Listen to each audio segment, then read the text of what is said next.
Some of the other people involved were from here in North Carolina.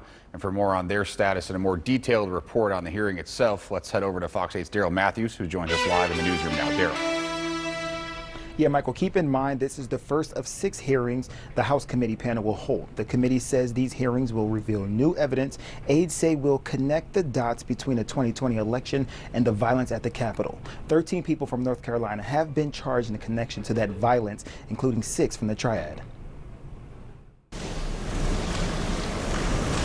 Never before seen video and audio released Thursday night that members of the January 6th committee say will provide a new view into the violent riot in Washington, D.C. following the 2020 presidential elections. Tonight, you will see never before seen footage of the brutal attack on our Capitol, an attack that unfolded while a few blocks away, President Trump sat watching television in the dining room next to the Oval Office. A panel of 7 Democrats and 2 Republicans will also pull evidence they say will prove former President Donald Trump was at the center of the attempts to overturn the 2020 election results, preventing the transition of power and blocking members of the Congress from formalizing President Joe Biden's presidential victory.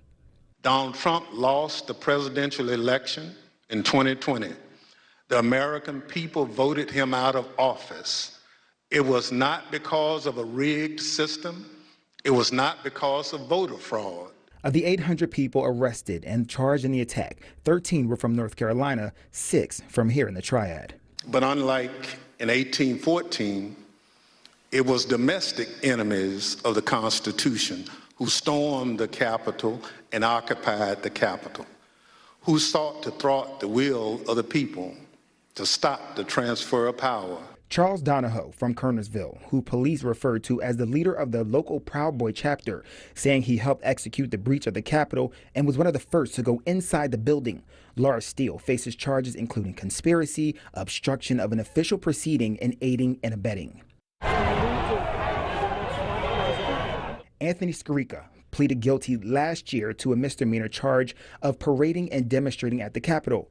He was sentenced to 15 days of incarceration. Matthew Wood, arrested in Winston-Salem, pleaded guilty last month to charges against him.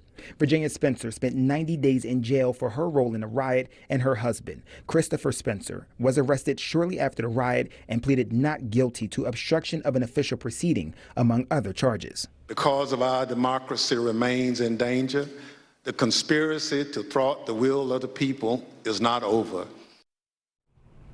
Now, it is important to remember the committee cannot charge anyone. It can only make the findings available to the Justice Department and now to the public.